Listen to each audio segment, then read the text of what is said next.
وہ ہم اپنے مجاہدین آزادی کے راہ جو نے سوچی تھی، جو خواب دیکھا تھا،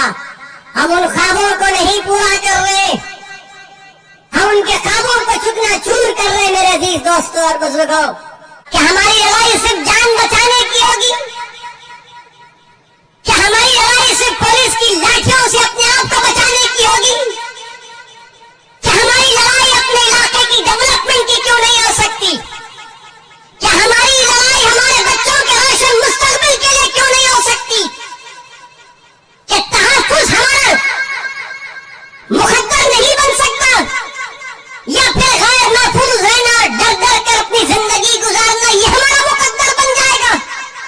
نہیں میرے عزیز دوستوں اور بزرگوں، جب آپ نکل کر ووٹ ڈالتے ہیں کسی پارٹی کو، کسی پارٹی کے امیدوار کو، تو اس امید پر ووٹ ڈالتے ہیں کہ یہ میرا خادم ہوگا، یہ میری طلب کو سمجھے گا، یہ میری تکلیف کو اس کا حل تلاش کرے گا، یہ میرے لیے لڑے گا، یہ میرے لیے آواز اٹھائے گا۔ میرا مقصد مجھے معلوم، میں جانتا ہوں کہ بھارت کی جمہوریت میں، بھارت کی لوکشاہی میں، جس سمویدھان کو بابا صاحب امبیڈکر نے بنایا، اور امبیڈکر نے مظلوموں کو ایک پیغام دیا کہ چاہے وہ مسلمان ہو، دلت ہو، آدیواسی ہو، غریب ہو، کمزور ہو، دیکھو سمویدھان تو میں نے تم کو دے دیا، مگر اگر برابری حاصل کرنا ہے، بھائی چارگی حاصل کرنا ہے، عزت کو حاصل کرنا ہے، تو تم کو سیاسی طاقت کو حاصل کرنا پڑے گا۔ جب تک آپ سیاسی طاقت حاصل نہیں کریں گے کچھ نہیں ہوگا۔ اور یاد رکھو امبیڈکر نے صحیح کہا تھا، جب میڈیا کے لوگوں نے آج ہم سے سوال کرتے کہ 3 ہے، 3 کا کیا کرو گے،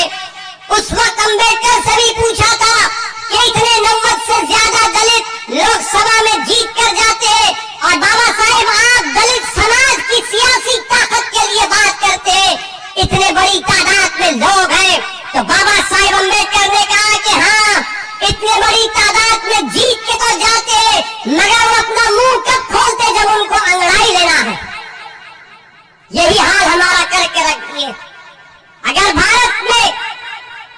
جمہوریت ہے، لوکشاہی ہے، سمویدھان ہے، مگر بھارت کی سیاست کی تلخ حقیقت میں بتا رہا ہوں، مسلمانوں کو، ہمارے دلت بھائیوں کو، آدیواسیوں کو سمجھنا پڑے گا، غریبوں کو، کمزوروں کو، مظلوموں کو سمجھنا پڑے گا کہ آج بھارت کی راجنیتی میں غریب، مظلوم، مسلمان، دلت، آدیواسی کی، کمزوروں کی کوئی اہمیت نہیں ہے۔ جس کے پاس دولت ہے وہی تو MLA بن کے جا رہا ہے،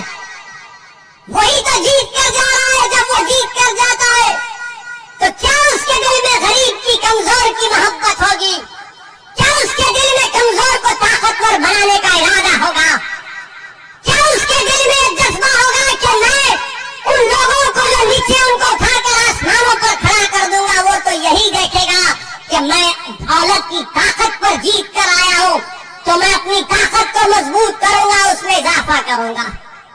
میں بھارت کے مسلمانوں سے اپیل کر رہا ہوں، سن لو میری اس بات کو، آپ کو شاید پسند آئے مگر سچائی بیان کر رہا ہوں کہ آج بھارت کی راجنیتی میں مسلمانوں کی کوئی اہمیت نہیں ہے، کوئی اہمیت نہیں ہے، آپ کے ووٹ کی بھی اہمیت نہیں ہے، کیونکہ جو اپنے آپ کو سیکولر کہتے ہیں، جو صحیح معنوں میں BJP کے برابر فرقہ پرست ہے، یہ پوری پارٹیاں یہ جانتی ہیں کہ آج مسلمانوں کو جا کر بولنے کی ضرورت نہیں ہے، مسلمان خود BJP RSS کے ڈر سے ہم کو ووٹ دے دے گا۔ بتاؤ کیا یہ آپ کی حیثیت ہو چکی ہے کہ اپنے ساتھ کھڑا کر کے ایک فوٹو نہیں لینا چاہتے، اپنے منچ پر نہیں بٹھاتے مسلمانوں کو؟ میرے عزیز دوستوں اور بزرگوں، یہ تلخ حقیقت ہے، یاد رکھیے۔ بلقیس بانو کا مسئلہ آیا، کتنوں نے بلقیس بانو کے انصاف کا مطالبہ کیا؟ سب خاموش ہو گئے، سب گونگے پڑ گئے۔ یہی آپ پارٹی کے لیڈر سے کسی ایک میڈیا کے شخص نے پوچھا کہ بلقیس بانو، تو اس نے کہا بلقیس بانو نہیں، ہم اسکول اور کلاس روم کی بات کریں گے۔ بتاؤ کہ بلقیس بانو مسلمانوں کا مسئلہ ہے، بلقیس بانو بھارت کا مسئلہ ہے، بھارت کی مہیلاؤں کا،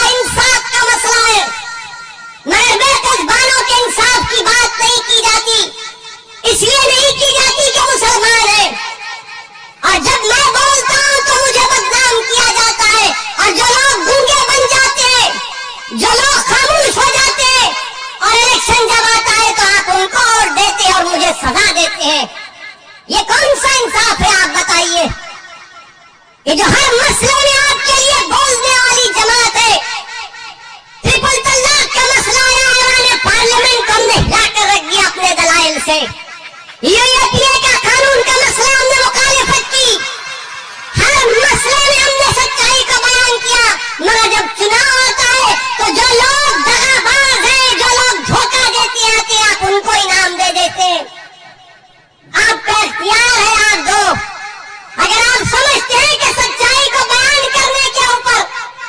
بلخیس بانو کے انصاف کے اوپر اویسی کو سزا ہم دیں گے تو دو، آپ میرے بھائی ہیں، میں آپ کا خادم ہوں۔ اگر آپ یہ سمجھتے ہیں کہ بچوں کو لا کر سرے بازار پیٹا گیا اور اس بچوں کی تکلیف کو بیان کیا اویسی نے تو اس کو سزا دیں گے، اور جو خاموش بیٹھے ہوئے تھے ان کو انعام دیں گے، تو دو، یہ آپ کا جمہوری حق ہے۔ مگر میرے عزیز دوستوں اور بزرگوں، جو لوگ خاموش ہیں وہ آپ کا مذاق اڑا رہے ہیں، جو لوگ خاموش ہیں وہ آپ کا استحصال کر رہے ہیں، جو لوگ خاموش ہیں وہ آپ کی بربادی کے افسانے پلاننگ بنا رہے ہیں، جو لوگ خاموش ہیں وہ ہمیشہ کے لیے آپ کو خاموش کرنا چاہتے ہیں۔ اسی لیے یہ دیوانہ آپ کے درمیان میں کھڑے ہو کر پکار پکار کر کہہ رہا ہے کہ بھارت کی لوک شاہی میں اگر انصاف کو حاصل کرنا ہے، اپنے حق کو حاصل کرنا ہے، جس کا ذمہ، جس کی گارنٹی بھارت کے سنویدھان نے ہم کو دی ہے، تو کیا خاموش بیٹھنے سے ہوگا؟ اٹھو، کوہرام مچا دو۔ میرے عزیز دوستوں اور بزرگوں، یہی بات مجھے آپ تک کہنا تھا کہ آپ اپنے ووٹ کی اہمیت کو سمجھیے، مجلس کا ساتھ دینا نہیں دینا یہ آپ کا جمہوری اختیار ہے، مگر میرا کام یہ ہے کہ آپ کے درمیان میں کھڑے ہو کر میں آپ کے سامنے ان باتوں کو رکھوں، آپ سے التجا کروں، آپ کو سمجھانے کی کوشش کروں۔ میرے الفاظ میں اتنی طاقت نہیں ہے، میں گناہگار ہوں کہ آپ کے دل کو موڑ سکوں، مگر میرا ایمان یہ کہتا ہے، میرا ماننا یہ ہے کہ دلوں کو موڑنے والا رب کائنات ہے، اللہ ہی آپ کے دلوں کو موڑے گا انشاءاللہ تعالی۔